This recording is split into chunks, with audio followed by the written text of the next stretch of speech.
Yeah, this is interesting. Thank Maybe- you.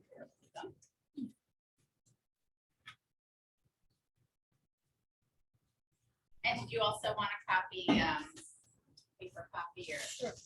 Let's see, I'm gonna bring in tomorrow for your office Here, meeting. if you want to use this. Okay. Missy, I'm gonna bring in tomorrow for your office meeting.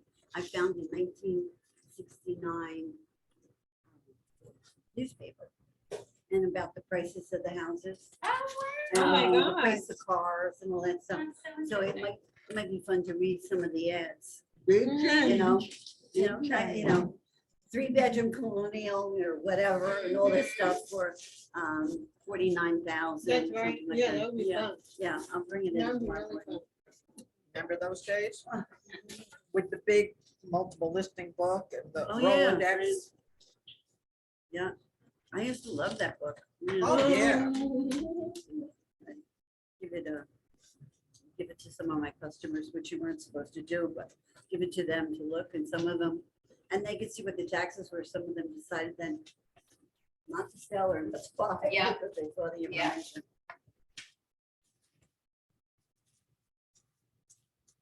The Rolodex card. Right, guys, we're gonna get started. We have people that have been on Zoom at 12:30. So for those of you who have not seen Jennifer here before, she does an amazing job. And this is something that we don't have a lot of information on as realtors. We don't really know how to assist our clients with, so it's really great information for us to have. So thank you guys for coming. And I'll turn it all over to Jennifer. I'm gonna put it on the big screen now. It's just that then this goes away, so it makes it very difficult.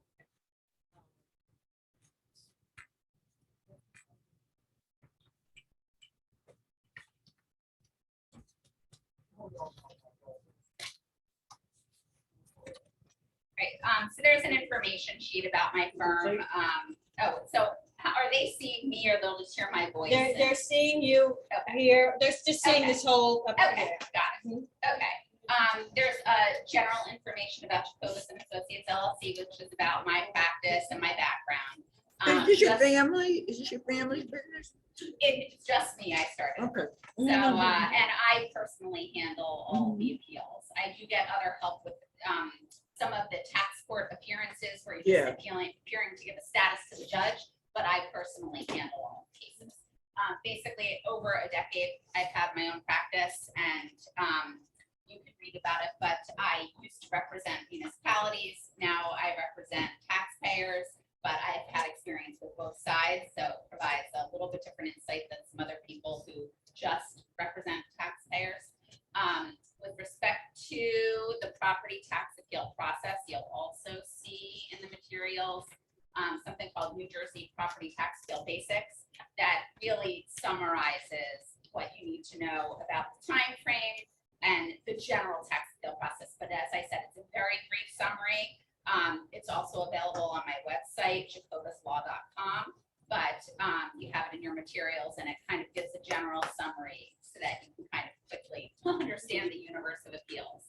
And I'll go through the other information that's attached as we're going through the slides. Basically, this is meant to give you an overview of the property tax appeal process. And what I'll do is, as we go through, I'll touch on individual unique aspects of appeals in this market, and things that maybe are unique to how appeals are going right now, and how prices are, and then what I expect to happen over the next few years as well. Okay, so as you can see, all assessments really start with a revaluation. It's basically when the municipalities hire an appraisal company to come in and revalue all of the properties. So basically, you're probably familiar with it generally in being in New Jersey, but they have an appraisal company come in and inspect all of the properties in the town, or at least try to, and then compare that property to recent sales prices and, or in the case of commercial properties, market rents and things like that to come up with what they think is a fair value at that point in time. And then going forward, it changes from there. But most towns don't do reassessments every year. There are a few towns that are a few counties that are starting to do them more often. Bergen County has several towns that have been doing reassessments annually, and Monmouth County has several as well, and Somerset County is another one that has annual reassessments. Essentially, what that means is that when they do a reassessment as opposed to a revaluation, they're not going and inspecting every house. They're usually maybe inspecting a portion of them at times, but sometimes not as much as, it might be 20%. What they're doing is looking at market data, maybe particular neighborhoods, and adjusting a few ticks up or down based on market percentage changes, increases or decreases, based on a particular neighborhood or market for a particular type of home. So that those changes a lot of times, if it was incorrect during the revaluation, it will remain incorrect because they're only marginally changing it up or down based on the market. And if they got something wrong with the revaluation, either based on condition or based on the sales data itself or the market leases, that's not necessarily going to be changed with the type of review that they do with an annual reassessment. Then we'll go through the tax appeal basics that you need to know, whether or not in a particular case it makes sense to file, and other issues that come up. Again, I mentioned that during the revaluation, it all starts with inspections. So what they do is they inspect.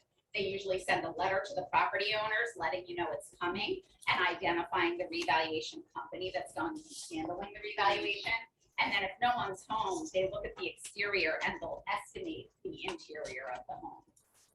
They do typically and are supposed to leave a note if you're not there when they try to inspect, so that you can call to set it up.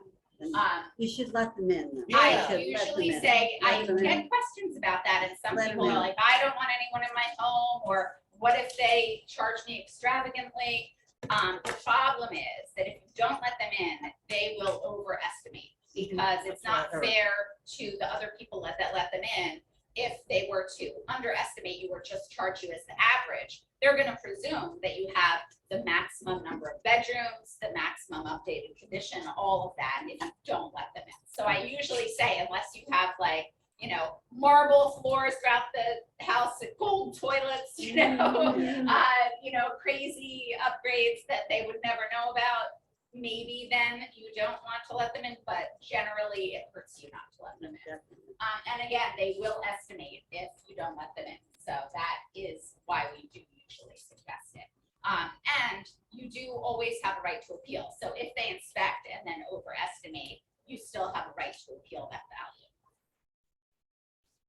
What they're looking for during the revaluation is the key factors that we look for during an appeal in terms of identifying comparable sales evidence and things like that. They're looking square footage, number of bedrooms and bathrooms, whether a basement is finished, whether there are porches or a deck or other attached features that increase the value of a house. They're concerned with the style home it is. So colonial typically has more value than a bi-level, but it sometimes can vary by a particular neighborhood or by a particular town.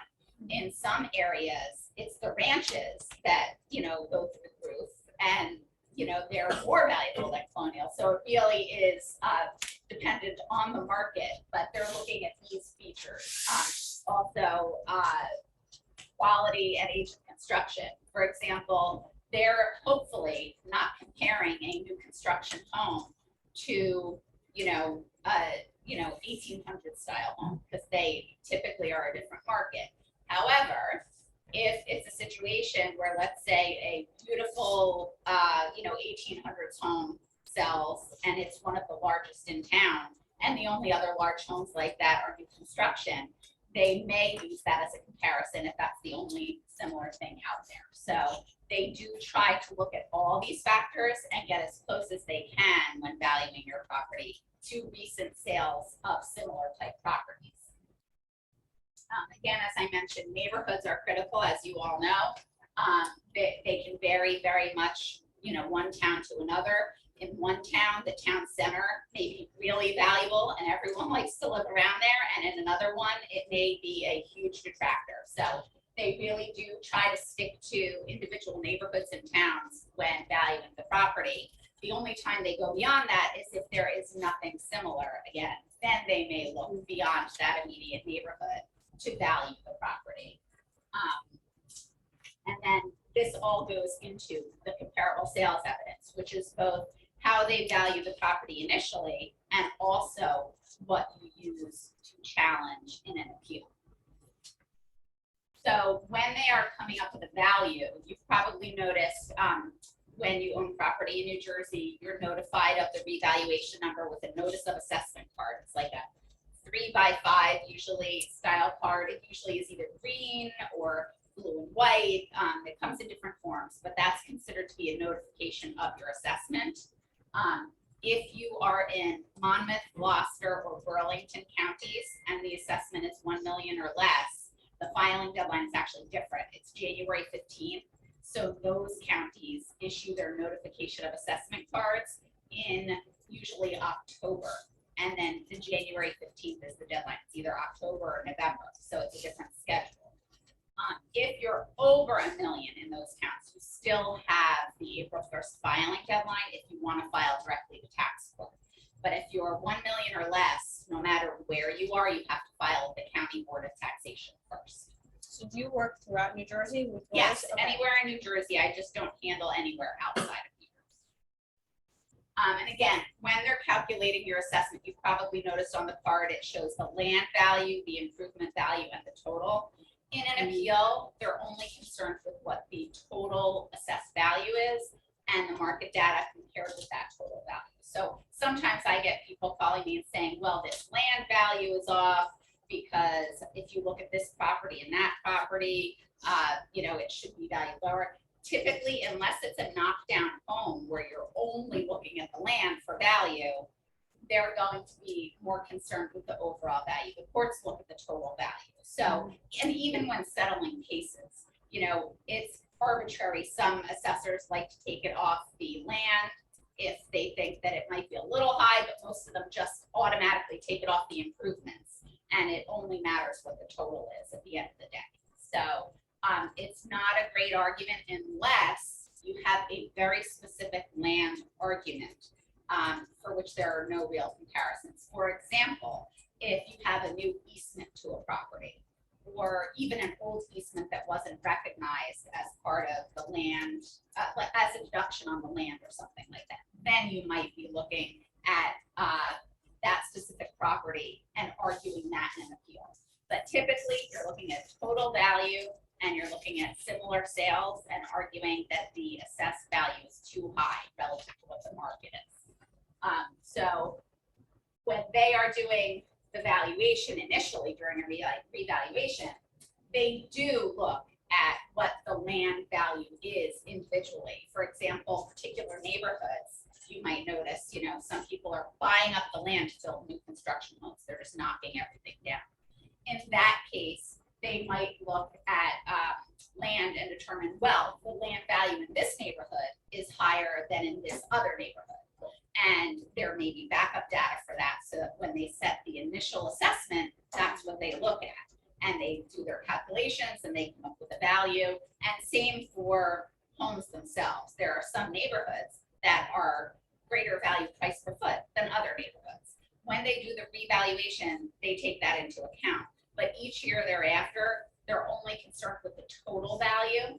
And then you're looking for the most similar homes that you can when you're comparing the properties. And again, the land, they do consider, so the valuation date for an appeal and for setting value of a property is always October 1st, no matter what county you're in. And it's October 1st of the prior year. So for this 2022 appeal season, the value date is technically October 1st of 2021.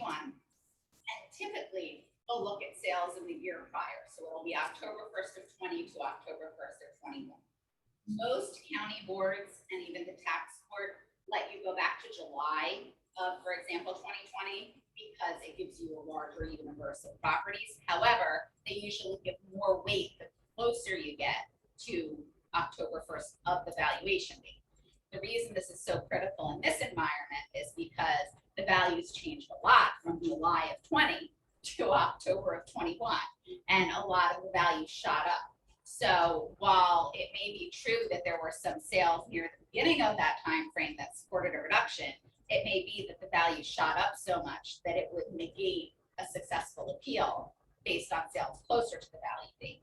However, it really varies case by case. I was saying to a few people here that even though the market has shot up, it's going to be very individualized whether there's a case for appeal based on a lot of unique factors.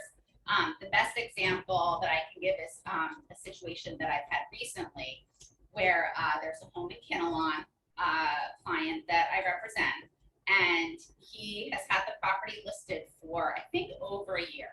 And it's assessed at a value, I think, close to 135. And he hasn't been able to get any offer above 1.1. And the reason is, and as the realtor says, when they go into the home, it turns out that there are a lot of things that need to be done. It hasn't been recently updated, even though it's a very large, magnificent home.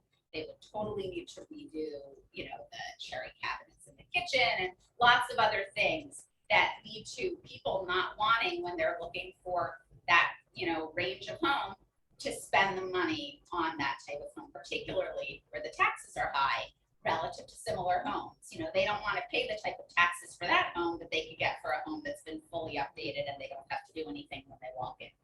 So we're appealing that based on the fact that even though if you look at some similar sales superficially, it might support the assessment.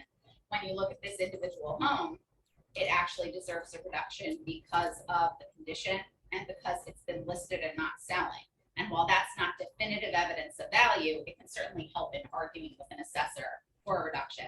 And a lot of assessors are amenable to that if they know a subject property is listed. Most assessors are not looking to stick it to the homeowner, so they will a lot of times negotiate with you, even if you don't have a great recent similar sale. I was just curious, how do they know, like you're saying, compared to the house that sold for more? How do they know the condition of that house inside? Because it's already been sold. Oh, that's right. They would be able to go in. She said it's new. She said it's all new. Usually an MLS listing will have so many pictures, and while you're not necessarily able to rely on that as definitive evidence if you haven't been in there, a lot of times as brokers, you might have gone into individual properties to see what's there. And a lot of times it is pretty clear based on the pictures what the condition of the home is. Do you go and see the homes you do? Do you go to? I don't usually individually. You don't send anyone? What happens is if it's a case where the sales aren't clear cut, Yeah. I usually recommend getting an appraisal. Oh, In which case the appraiser will go and inspect the property and he'll tell and you. will review all of the MLS listings for the comparable sales. We'll call the brokers to see if there were any issues either with the homes or in relation to the sale. Because for example, if a property was a distress sale, it's not helpful in an appeal, except to maybe show kind of to use as corroborative evidence. So for example, if a property, you know, there was a lien on the property and the buyer or the seller was just looking to get out and unload it and sold for less than market, you can see why that wouldn't be as valuable evidence in an appeal. So the county board and the assessor, as well as the tax court, all pay attention to those types of details, the circumstances of a sale. And in fact, in the tax records, when you look up a property, they do list an NU code, a non-usable code, if it falls into one of those categories where it might have sold for less than market, which can include a divorce, an estate sale, you know, all these other situations where it might sell for less than market. From what you said, a lot of new building is going up in certain neighborhoods. Would that most likely make the people that live in that neighborhood, their taxes are going to go up because of that? Yes, well, not necessarily the taxes, it's just that their implied value goes up So will the taxes? with the neighborhood, Yeah, and their taxes relative maybe to other people who either Yeah. appealed or have lower values outside of that neighborhood, they might be unfairly taxed. So that is a situation in this environment yeah. where, you know, I've had clients You get a lot of calls that on have that, the right? little dinky home in a neighborhood where everyone's snatching them up. Yeah. And it is true that if there are a ton of sales where those type of knockdown homes are selling for crazy amounts, it Then- might not be a great case Yeah, for appeal. exactly. But if you compare it to you know, maybe a couple of similar sales in the neighborhood and then go outside the neighborhood and find a couple of similar properties that sold for a lower amount, it shows that, you know, that property is maybe not as valuable, particularly if it might cost a lot of money during the knockdown process and things like that, buyers would have to consider. But yes, that is something that to look at individually. And again, so to figure out the implied value of an assessment, you have to do a calculation. During a revaluation, you start at 100%, meaning they are saying that your property is worth this as of October 1st of 21. One thing to note during revaluations that have happened in the past few years is that a lot of homes did not get inspected, either because of COVID concerns of the owner, because of the revaluation company. They may not have, as a matter of course, sent people in the homes. I think sometimes they accommodated by Zoom, but sometimes they don't get everything right if it's a Zoom. Some people just never got an inspection, and you can end up with inaccurate assessments when that happens. So you may have clients who, you know, their town underwent a revaluation in the past couple of years, and sometimes the basis to appeal is they got it wrong, and you want to request an inspection as part of the property tax bill process to correct any errors. So that can be a basis to appeal. Once you leave that revaluation year where it's 100%, each town is valued based on a comparison between assessment and sale price. So that if prices shot up in a particular town, the ratio in the town might drop from like 100% to we see dramatic drops to, let's say, 86%, which means that on average, homes that sold for 86% of what their full tax market value was. So if you look at one of the forms that I included, it's called Calculating Net Market Value and Evaluating Case for Appeal. You can see the difference based on ratio of the implied value of an assessment. So an assessment of $750,000, for example, in a revaluation town would be $750,000. That's what they're saying it's worth. If you have a town, for example, like East Hanover, where the ratio is 73.67, that implied tax market value is over $1 million. So you can see just looking at the card is not going to be the end of the story there. You're going to have to calculate what number you have to prove below to win an appeal. So someone might get a card and see 750 and think, oh, I'm getting away with something. That is not the case. You have to calculate what the tax value is. In this case, it's over $1 million. And let's say that property owner thinks it's worth 750. Then it's a great case for appeal. So you can see in that town, you have to prove that you're 50. The assessor can be up to 15% inaccurate in the assessments. So in this town, in East Hanover, for an assessment of 750, to win an appeal, you have to prove a value less than 885. So if you have sales of a similar home to that, selling in, let's say, the 800 to 850 range, you have a good case for appeal. It means you have evidence that it's more than 15% over assessed. In the second example, you can see in Denville, an assessment of 750 actually has an implied value of 841. To win an appeal in that town, because they haven't reached 15% away from that 100%, you have to prove less than 750 to win an appeal. But if you do that, you might be entitled to a reduction of 11% or more on the taxes. So you can see that the ratios in each individual town are very critical, and you'll see as we go along. I'll show you both the calculation of the implied value as well as how much it varies in individual towns is included a little bit later, but you can refer to that to see how we calculate it. Basically, you take the assessment and divide it by the ratio, but you have to move the decimal point over 2 spots. So for example, to get that first number, you would divide 750 by 0.7367, and that would give you that million number. With respect to the appeal process, we'll go through who can file an appeal and how often, the filing deadlines, and then where to appeal if you're considering appeal. For example, who can file a tax appeal? You can file as long as you're the person that pays the taxes, or for a commercial property, or even a residential property, if the landlord has transferred the right to appeal to the owner, they can appeal it. And you can do that by contract when you're negotiating for a particular property or for a particular lease. And you do have the right to file every year unless you waive it as some part of settlement. So there are some cases where an assessor says, if I settle with you here, you have to agree not to file the next 2 years. You can contractually waive your right to appeal. And if you do that, then you lose that right to appeal in the following couple of years. But otherwise, you automatically have the right to file every year. That doesn't mean you're going to win every year.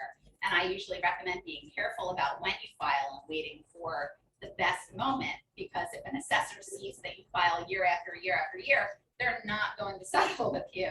And really, in my experience, the best results typically happen by negotiating settlement directly with the assessor. With respect to filing deadlines, as I mentioned, those 3 counties, Burlington, Gloucester, and Monmouth, January 15th is applicable for county board appeals. And you have to file with the county board if your assessment is $1 million or less in any county. If it's over $1 million, you can file at either one. And for those 3 counties, it's still the April 1st deadline to file a tax form. The difference between filing, and the regular deadline for most towns is April 1st. During a revaluation or reassessment, typically it's May 1st is what they extend to give you a little bit more time, because it usually takes some time for revaluation companies to issue the assessments.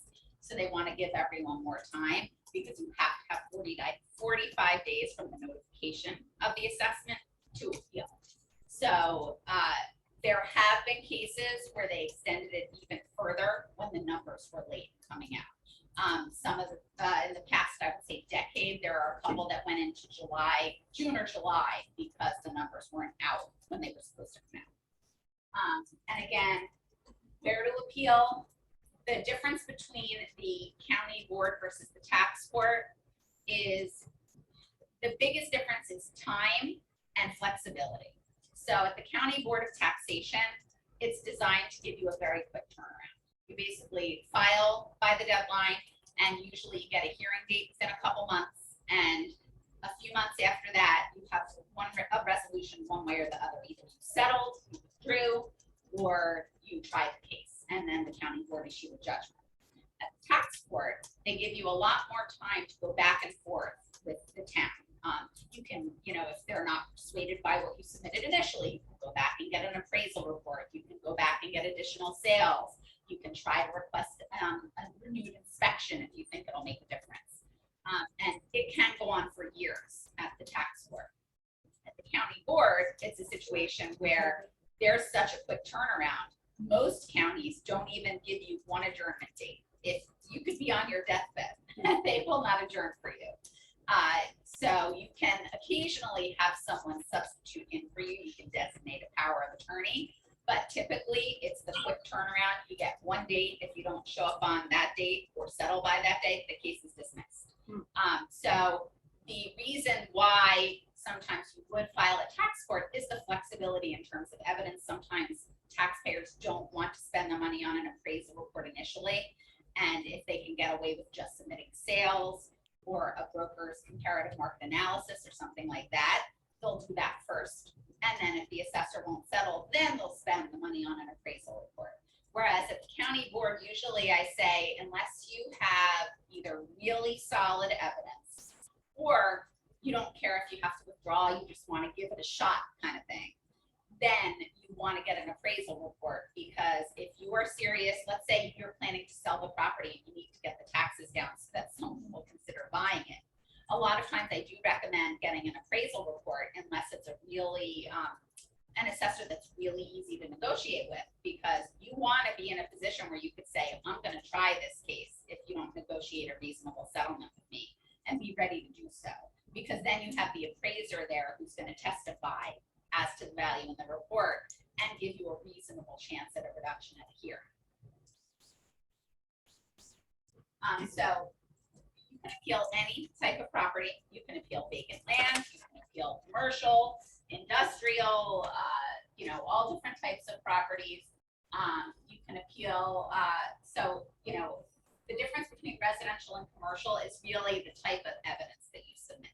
But both are appealable, and actually in this market, there are a lot of commercial property owners that are suffering as a result of the impact of both COVID, as well as things like remote working. You know, businesses are downsizing, they're switching to smaller office space because people are working remotely. People want to work remotely. Businesses find that it's, you know, efficient. And so when that happens, obviously both retail space and office space is the type that's being hit the most. I would say apartments generally are booming unless you're in low income areas that have been very much affected by COVID. So I have some landlords on the end of the spectrum who say, I can't collect rent. I can't, you know, it's so hard, as you know, in this, in New Jersey, really, to evict anyone for non-payment of rent. So I have, you know, landlords that say, I can't collect rent. My income is way, way down. I don't see a change in the near future because I can't evict anyone to get a tenant who's going to pay. And then there are some landlords who had to either freeze or reduce rent to try to keep the tenants they did have. But for the most part, that is, you know, most apartment buildings are actually doing very well. And you may have seen articles in the paper. I mean, a lot of apartment buildings, people are not having the money or not willing to buy and put out all the money. And so they've just been renting. And so the vacancy rates are typically very low right now. But in general, and industrial is doing very well too. You know, places to manufacture locally and all of that. But retail and office is being hit hard. And then for residential properties, as I mentioned, it depends on the individual home. It could be a particular neighborhood that's not selling as well for one reason or another, particular condition homes, properties that haven't been updated. And in some cases, there are towns that have a whole bunch of properties where the prices shot through the roof. And a lot of other neighborhoods in town didn't have that same exponential increase. And those are the properties that, relative to the ratio in their town, are going to have good cases for appeal. If they didn't get that same bump up in market value percentage-wise that some of the highest value properties did. Because remember, when the ratio is set for a town, they look at all usable sales across town. And if it's only the really high-end properties that shot through the roof, that ratio is going to plummet. The implied value is going to shoot up, and there could be lots of properties left with not as high a value as they're being taxed at. So what we look at in terms of evidence for a good case for appeal, as I mentioned, it varies commercial versus residential. For commercial, typically you look at what the market will bear in terms of leases and in terms of income and expense of the rental income and expenses of the particular property. If a property is owner occupied, we do sometimes try to look at sales of similar properties, but we also try to gauge what the market leases are to see whether it's valued fairly. With respect to both commercial and residential, appraisal reports are great evidence of value. So regardless of whether you're commercial or residential, if you had a recent appraisal report, either by your insurance company, mortgage refinance, anything like that, it can be a good indicator of what the value is right now. And so even if I always will review cases for no charge, you know, you can have either your clients directly or you can email me, or email is usually the best way to reach me, but I'll review and let you know this is the number we have to prove below. If they got a recent appraisal report, I can let you know if that's going to be helpful or if it looks like they would not have a good case for appeal.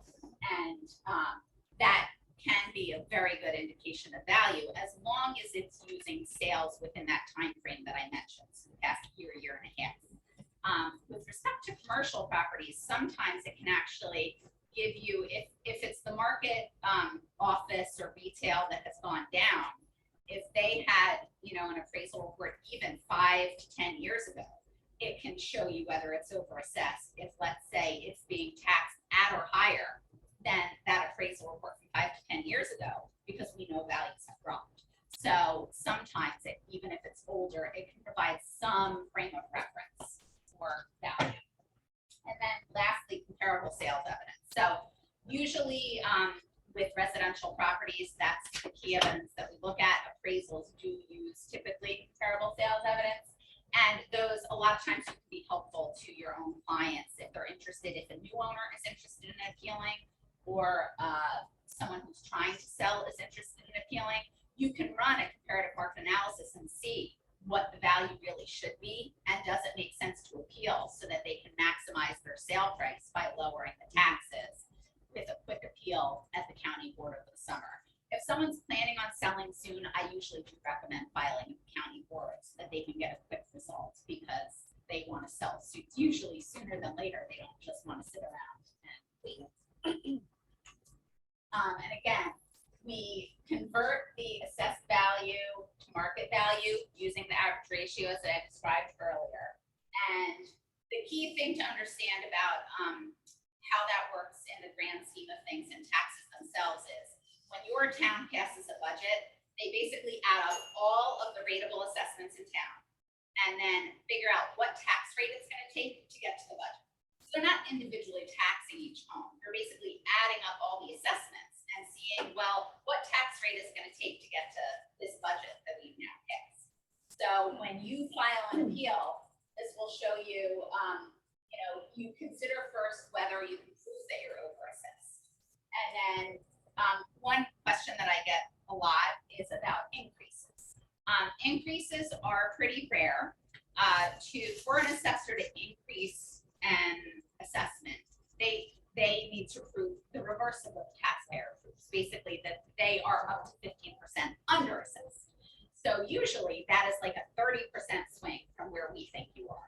So usually if you have an attorney review it, you can rest assured that they found evidence that you have a good case for appeal, and it is at least unlikely that there would be any kind of good increase case. That's not to say that you never get counterclaims to increase, but they both are rare. The assessors have to file them. And then typically, and I'm not going to say all of them, but typically, even in the rare cases where they're filed, an assessor will just use them as leverage to get a taxpayer to go away if they think that a property is fairly assessed. In my thousands of cases, I think I had one property that was subject to an increase in the past several years that was a residential property. And it was a situation where the owner had bought the land, so we had a sale price. He left out information to me that he had gotten approvals for building townhomes on the property, which made the land much more valuable. And it turned out that that exponentially increased the value. We actually did negotiate substantially down to, I think, a quarter of what it was probably worth, the amount of the increase, which he would have been subjected to anyway, but it happened in the course of the appeal because of the omission of information. So it's always good to be upfront with your attorney and give them all of the information about the property so that they can help you make the best decision. But like I said, it's very rare both for them to file for an increase and to actually pursue it, even if it's filed. So most assessors just use it as leverage. This just shows one example of what an assessment can look like in terms of implied value, what the assessor needs to prove, and what the taxpayer needs to prove to win an appeal. So in this case, an assessment of $500,000 in this particular random town with a 38% ratio, the implied value is the 1.287. To win an increase appeal, the assessor would have to prove that your property is worth more than 1.514, which is obviously significantly higher than it's currently being taxed at. To win a appeal for decrease, you'd have to prove less than $1,119,000, basically showing that you're 15% overassessed, and that's just this one example. This I also provided in the materials that I gave. This shows, you can see that the ratios vary very greatly from town to town. In one town, for example, Netcom, where the ratio is over 100, to win an appeal, you only need to prove less than the assessment. As explained on the calculating market value and evaluating case for appeal, basically the rule of thumb is if your assessment is above 87, you have to prove less than the assessment to win an appeal. And then how much you save depends on how far that number is from 100%. if your ratio is less than 87, you have to calculate that 15% threshold. So in the previous case right here, you would have to calculate that upper limit because it's so far away from 100 that there is that 15% corridor in full, and you have to look at the number that you have to prove below to win an appeal. So it really varies property by property. I did put the website where you can find these ratios. It's called Chapter 123 ratios. So you can look it up individually that way. But they change, as I said, every single year. Every year they look back to the past year and a half to determine the ratio. The one key thing to note is that if a town is undergoing a revaluation, it will not appear here. So Mendham Township is undergoing a revaluation this year. It lists a ratio of 97. It's actually going to be 100 because they're revaluing. So these tables never indicate the revaluation number. You have to call the individual towns or counties to find out which towns are undergoing a revaluation. As I mentioned, it does not happen very often because it's a very expensive endeavor to hire an appraisal company and have them inspect like hundreds of thousands of dollars, have them inspect every single property. So it doesn't happen that often. And in the past few years, it hasn't happened due to COVID. So there are a couple of towns that pushed off. You know, Newark was supposed to do one in 23, and I think they're moving it to 24 or 25. I think same with Oldbridge, they pushed it off. There are several towns that were supposed to do one that have pushed it off because they wanted to wait until it was safe to inspect all of the property. They used to say like every 10 years or something. I would say on average, but like I said, there are some counties where there are a bunch of towns that do it every year. They do reassessments every year on a market basis. And then I would say on average, it can be 10 years, but there are towns like I think Elizabeth, it might be as many as 25 to 30 years since they've done one. Yeah. If someone wants to get an assessment and they don't want to pay an assessment, could they call their insurance company and say, come in and see what my home is valued at? Will they do I it? mean, typically it would be their I do. broker. You know, you would call your broker and say, what do you think my Insurance company property has is nothing worth? to do with it. Yeah, but she said that the insurance company, she mentioned before that insurance companies do an assessment. Well, they might And do they- one if and you you have damage, You said something they like send, that. oh, I thought you meant they come out and. No, Well, not as part of an appeal, but if you happen to get No, but if you in get a new insurance company, they're gonna send an assessor one, out. yes. And they'll give you a typically. full assessment, so you typically. get that free, actually. Yes, so, well, yes. So if you switch insurance companies, that may be a situation where you end up with an appraisal report in your lap. And you could ask them, they'll Right. give you a copy or tell you. Yes, you can always ask your mortgage company or your insurance Insurance company company. for a copy of whatever Oh, report they've okay. done. Okay. Sometimes you may find that they did some kind of desk review or something like that, so they don't have a full report. Yeah. But there are a number of times where they Yeah. can give a full report to you, or even if they have a desk report, that can still be a good indication of what the value is. It's important to note that somewhat it depends on the market, how valuable the appraisal report is. For example, in the market where, 2003, 4, 5, where prices were shooting up, as you know, they gave out tons of money to everybody and really undervalued properties so that everyone could get, We know about that. yeah. But you could call your mortgage company if you want to get a new mortgage and they'll come out and do an If assessment. you're doing a And it'll be refinance, accurate with them, typically. 'cause- There are some mortgage companies that haven't been requiring full appraisals Yeah. to refinance, but if they do, that Yeah. could be a very good Good way to- indicator of yeah. But most times, all they're concerned about is that the house is worth what you're mortgaging. Right, Yeah, so they yeah, might, yeah. So they, it's not like what we do, Right. or, so Yeah, they you're might, right. I So mean, better in, what there were should. situations where they way overvalued properties or way Yeah, undervalued sure properties doesn't. depending on the market. Yeah. So it's not necessarily, that's why Good sometimes you have point. to look at the sales they used and see whether they were Yeah. really good comparisons or not. But it can be a good starting. I have a client who moved into a house in Chester, and several days after she moved in, an assessor came to the door and said, we need to see the house because, it's, your taxes are gonna be going up like significantly, because we looked at the listing, and, I mean, she was freaking out. Like, I would tell you that, I told her to call you. yes, it is, there are situations that you have to be careful of when buying. One is that the reason that you guys look to make sure all permits are fully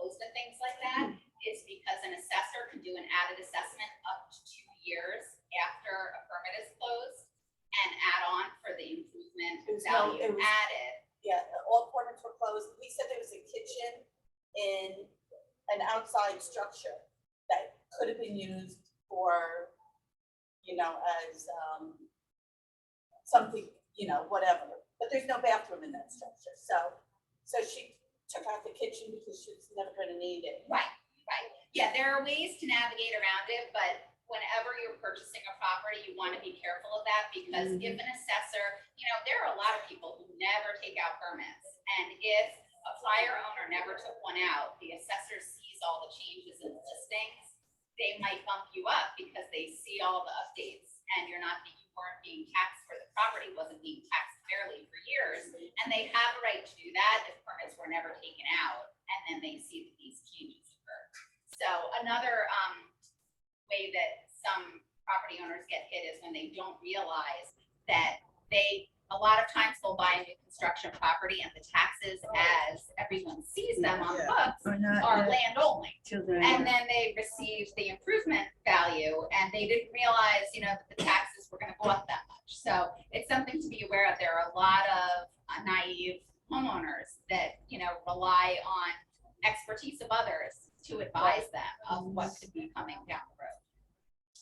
To figure out what you might save as part of an appeal, it's basically if you find out what the tax rate is in the individual town, for every $100,000 reduction on a tax rate, for example, of 2.372, you would have $2,372 in tax savings. So that just shows you how an appeal works and what you'd be saving. One thing that I'm careful to always say is you can't compare last year's taxes to this year's taxes because the tax rate changes.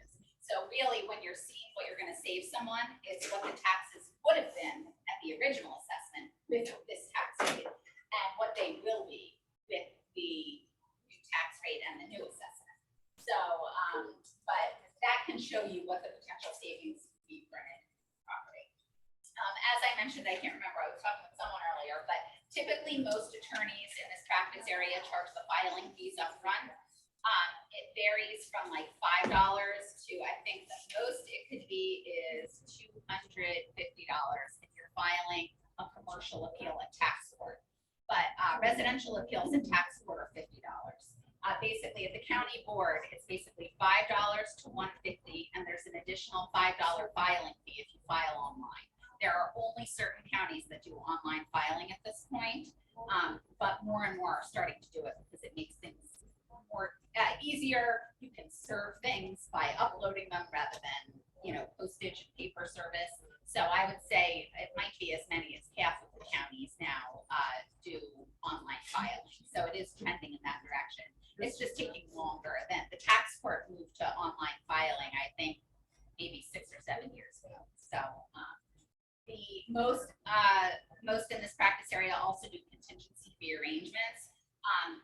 The reason that most attorneys don't recommend or take cases with hourly is because sometimes you could be sitting at a county board appeal hearing for like 10 hours. For a particular case, if it's like, you know, Wyckoff and Bergen County has been known for very long appeal days because they'll have a ton of appeals. And I think they only schedule a few days or sometimes 1 or 2 days per town. And if they have hearings that take a very long time, you can be sitting there all day long for one case. And so you can see if you're billing $350, $450 an hour, they might not save anything and you're still sitting there all day. So most people prefer to be contingency based on savings because you at least then aren't paying if you're not successful, and then you're not paying for time that, you know, is not necessarily working to your benefit. I think you said this before, but when you go in and do your appeal, when do you get an answer if it's reduced or not? What's the time? The time frame is usually for county board. Sometimes it's as quickly as 2 to 4 weeks. Sometimes it's 4 to 6 weeks. There are a couple of counties that wait till all the hearings are finished and then do them in like August or September for, you know, May, June, July hearings. But basically you find out over the summer. It's not like you're waiting till the following year. Tax court, if you try a case at tax court, it can take years to actually get a decision. So that's why I say usually the best results happen by negotiating a settlement, because not only is it risky to try a Yeah. case and you never know what a particular judge or county board commissioner is gonna do. It can also, in the case of tax court, take years to get a decision. So if you have a client that's in financial distress, they want to get a result sooner than later. For the contingency fee arrangements, you'll see all sorts of things out there. Typically, what I do is 50% of the savings in residential cases for savings negotiated and settlement of the appeal years filed, and then going forward year after year, the savings for the clients alone. We usually do 40% for commercial, but like I said, it depends on the case. If I have a client that comes to me with 10 commercial properties, I'll negotiate with them. And when we send out a mailer targeting recent sales where they have an appraisal report, a closing statement, and all that good stuff, a lot of times we'll do 40% if they have all that information because it's an easier case for me. You'll find that there are some attorneys that charge 1 full year of the savings and then going forward, it's the clients alone. Sometimes they charge 2 years at 50%. There are all sorts of different arrangements out there. So you can just talk to individual attorneys and see what it is. You can also, as someone mentioned here, file on your own. The issue with filing on your own is, I would say you have to be very careful, both about deadlines, about who to serve, about the type of evidence you're allowed to use, serving the evidence timely, because there are deadlines for how long before a hearing you can do it. And there are certain towns that are much more amenable to discussing reductions with taxpayers individually than other towns. Some towns just say, let the board decide and won't settle with individual taxpayers, whereas other towns, are always willing to speak. I will say that many attorneys in this practice area have developed relationships with individual assessors and attorneys on the other side, and sometimes that does work to your advantage. You might have contact information that an individual taxpayer might not have if they're, filing an appeal for the first time. So like painting your house, I like to say you can do it on your own. Most of us would choose not to because we think it wouldn't necessarily turn out the way we would want, but it is possible to do if you have the time and the diligence and patience to research it thoroughly. And again, there's very low risk, certainly to consult an attorney, because most people like me will review it for no charge. But with respect to filing, it's a rare case that they file a counterclaim. But if you have an attorney and or a broker and possibly an appraiser review it and comes up with a value, that is some good expertise to rely on, that you're not at reasonable risk for an increase. So that's why we say there really is very low risk, because if you do have the expertise on your side, the assessor would have to prove that you're 15% under assessed, which would be a very big swing from where, an attorney or appraiser value you. Again, I mentioned if you own the property or you're a tenant who negotiated the right to file, you can appeal. One thing you need to make sure of is that your taxes are current. Just because you decide to file an appeal doesn't mean you no longer have to pay your taxes. You would have to wait until any change is incorporated in your bills. So for a county board appeal, a lot of times that's not till the 3rd or 4th quarter. And during COVID, it was actually the 1st or 2nd quarter of the following year where they got the reduction in their bills. So you always have to keep paying the bills as issued until the change is made, or they can dismiss your appeal for failure to pay taxes. I have a question. Since so many houses are going way above asking now, is it harder to appeal your taxes because the market value is now higher? On individual properties. So it depends on, maybe that property that sold for $500,000 higher than asking is actually assessed $700,000 higher. But so it all depends on where the ratio says the value is and whether that particular property, whether it makes sense to appeal based on the sale price. I will say that sale prices are pretty definitive evidence, and so it is very. I'm talking for existing homeowners. Say Right. I have a house and other houses around me. I think my house say is worth $700,000. It's assessed at say 600, but homes in the neighborhood are now going for listed at 700, but going for 800. Then it would not be a good case for appeal. But sometimes relative to your home, there might, if it's a case where, there are comparisons between your property and those properties that you can make as to why your property isn't as valuable. Let's say yours is the one that doesn't have as much acreage, or yours is the one that hasn't been updated like those homes. There are ways that you try to distinguish your home from those, and if you can do that enough, you might have a case for appeal. Just like I said, if your implied value didn't shoot up the way the other properties that have sold did, then you still might have a case. If not, you might have to wait a year or two, because these numbers change every single year.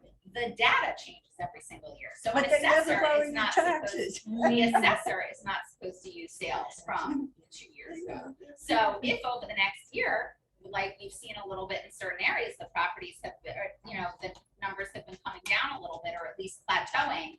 It depends on the neighborhood. If that happens, but the ratios plummeted, then you might have a good case for appeal. So it's very individual to every particular year. And a lot of times I'll tell people, even if you don't have a good case for appeal this year, it's always a good idea to check each year, because this data changes. Not only the sales data, but the ratios change each year. And then again, another lack of prosecution at the county board is something to be aware of. Like I said, they give you one hearing date. If you don't show up, they can dismiss your case. And there are certain attorneys in the past that have been known to take a lot of high volume of cases and just don't go to hearings at all. And so appeals will be dismissed. You want to be careful in who you're hiring if you choose to hire an attorney to handle your appeal. Because if you don't settle, your appeal will be dismissed if someone doesn't show up. And then the last thing, Chapter 91 request pertains to commercial properties. Basically, the assessor in the year prior, usually around August, September, can request income and expense information from a commercial property owner. It is supposed to be used to gauge commercial values in the town. A lot of times it's not necessarily used for that. It's used as a way to dismiss taxpayers that don't respond within the required 45 days the following year. So you want to make sure if you have any commercial property owners that are either, close to you individually or clients, that you make sure that they keep an eye out for that so that they timely respond, because they can be dismissed the following year if they don't file that response. The only exception is if the property is owner occupied, and even then they're supposed to send a note to the assessor saying there is no income, my property is owner occupied. But if they fail to send that and you can prove that it is not an income-producing property, they will let you proceed, but that's the exception. Again, there are a few towns recently that have been filing increased appeals. For the most part, they've been sticking to commercial properties, and it's areas where, let's say there was a mortgage appraisal on record that shows that it's way under assessed. In that case, they might, or if they notice a particular area is under assessed, they can seek to increase. Generally, you're not allowed to spot assess, meaning you're not allowed to, assessors are not allowed to spot assess, meaning go in and individually change an assessment based on a purchase price alone, or based on, an individual market alone. So if there's one type of property and they just think the value has gone up for that type of home, you're not allowed to individually go. You can do a neighborhood, you can do based on specific evidence, for example, like if they see in a listing that there were dramatic improvements that they were never notified about, but other than that, they're not supposed to go and individually change an assessment, which is why some people approach me and say, well, aren't they going to reduce my assessment based on my sale price if my sale price shows that I should have a reduction? No, typically no. They will typically, stay the same unless you appeal it, or there's a revaluation, reassessment, or added assessment. Makes sense. Oh, yes. Just a quick question.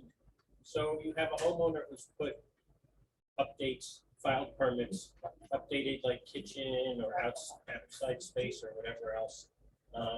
When does the assessor or when does the town actually adjust the impact on your assessment? So it depends when it happens. If it happens anytime from January 1st to October 1st, you can receive an added assessment for the current year. And then you would have until, I believe it's October 15th to appeal. If you appeal it, you then are bound by, so it might be prorated that year. So in July. They might only charge you for the last several months. Okay. If the renovations happen after October 1st, it's usually incorporated into the assessment that you get typically in February. So then you would appeal that individually and it would just be incorporated. So they actually would go through the permits for all of the homes, et cetera, see what has been closed out. Typically, except that they have up to 2 years to do it. So they don't have to do it that year. If they wait until the next year, that year that they completed it would be called an omitted added, and then they'd have an added for the next year. What if So the it's- updates don't require permits, like a new roof rather than just that? Typically, we would try to argue in that case that it's just wear and tear, that it shouldn't be changed. But if it's some kind of upgrade that the assess, for example, if they changed siding from, regular vinyl siding to stucco or something like that, then, the assessor might argue that resulted in a big increase in value, regardless of whether someone took out permits. Then they might try to do an added assessment. One other thing to be aware of is damage to the home.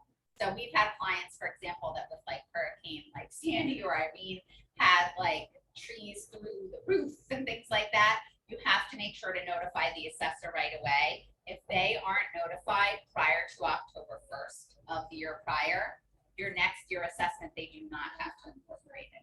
Even if that entire year you actually do have that damage, if it's after that October 1st valuation date, they don't have to make the change. Why would they do that if the insurance company's gonna fix it anyway?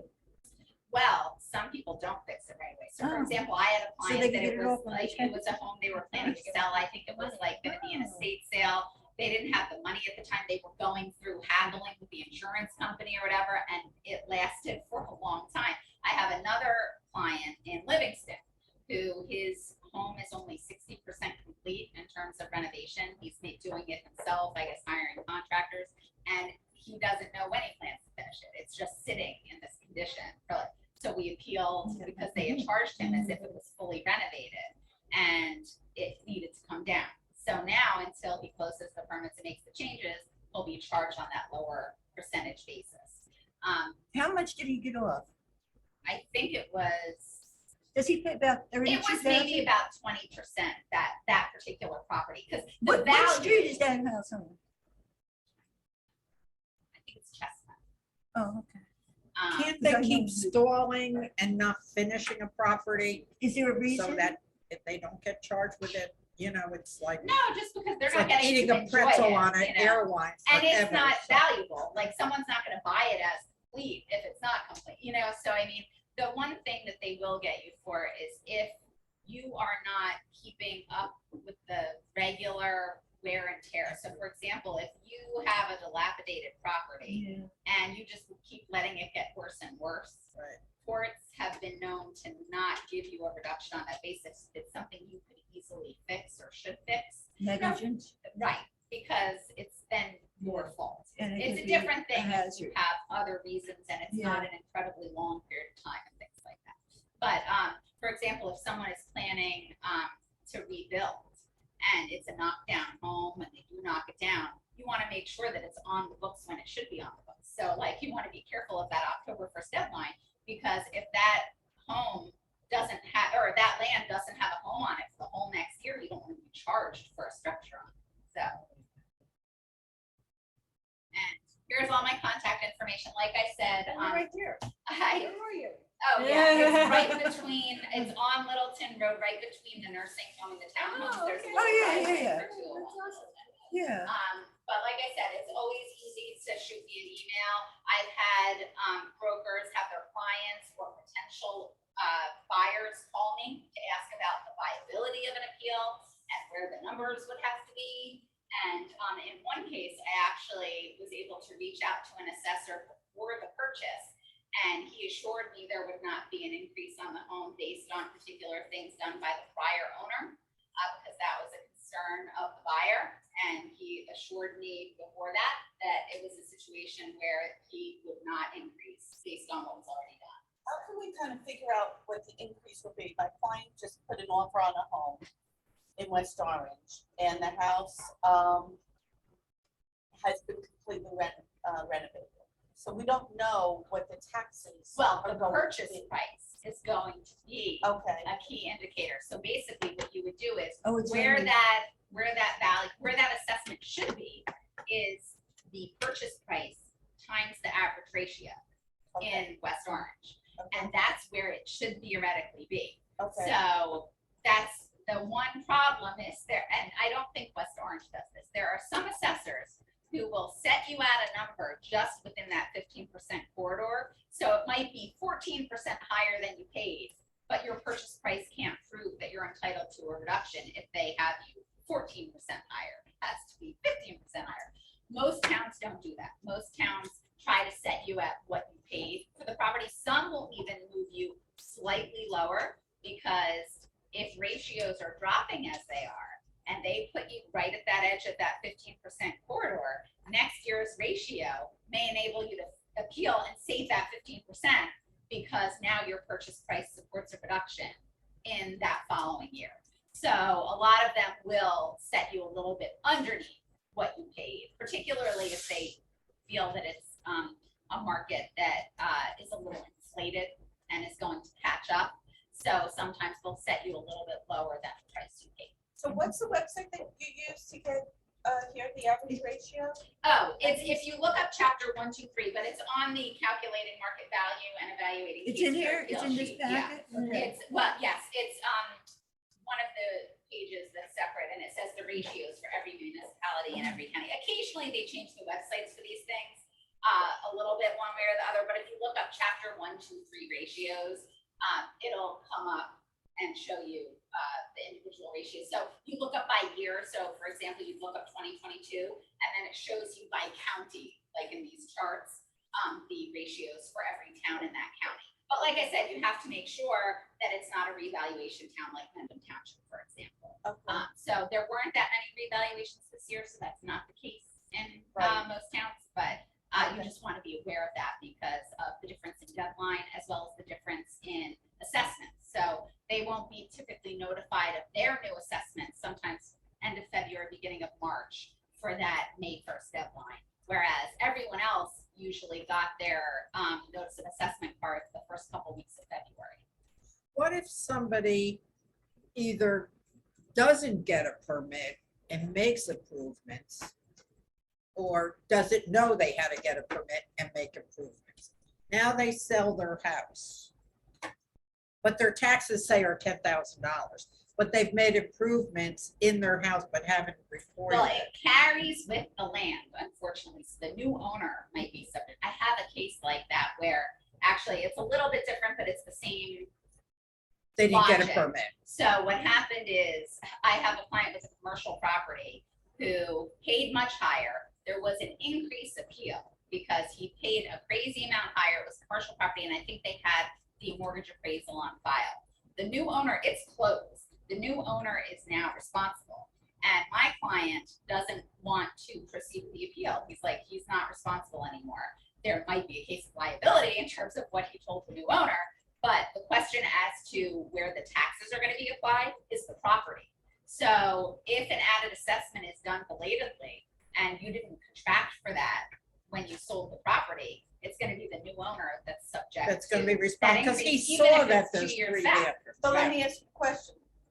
What if you had, for example, my house, we did years ago, like 25 years ago, we did work without permits because we were stupid and didn't know. And so, but we've been reassessed since. They've come in the house, they've seen If the they work. come that in the we've done. house, okay. there, Yeah. there should not be an added because they've already seen it. It's all about Right. inspection.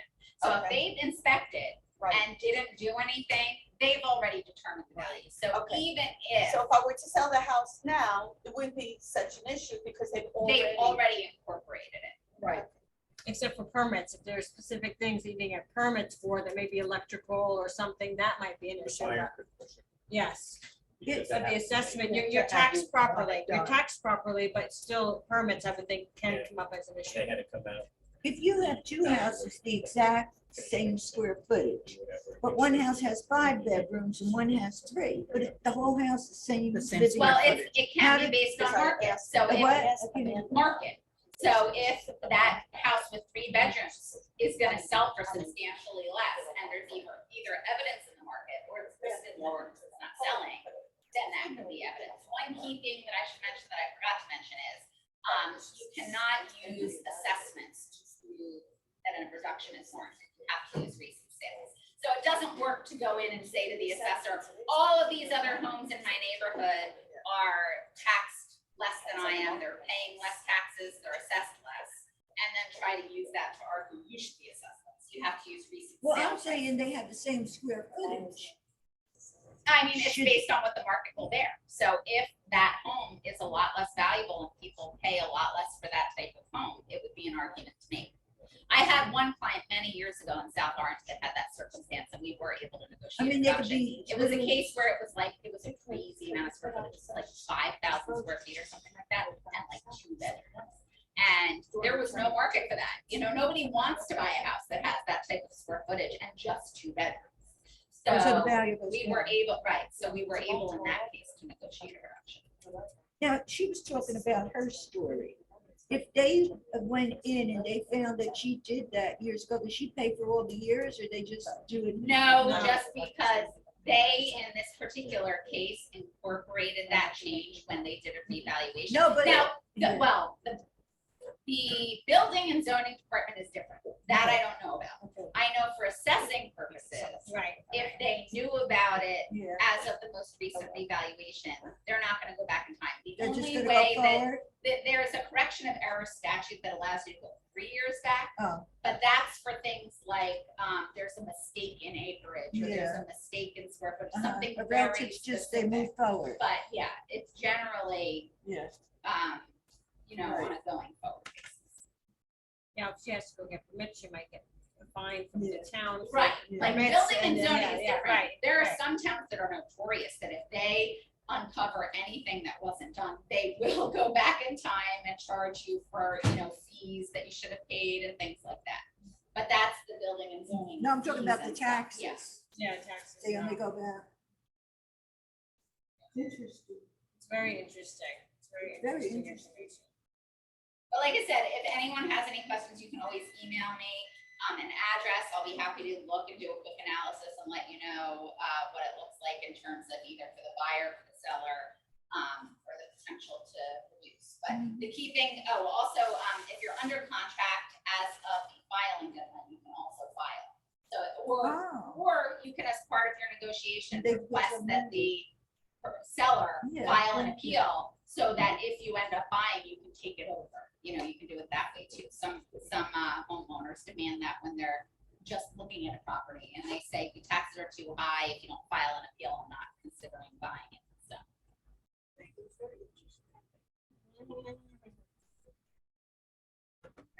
Thank you so much. You're welcome. Thank you.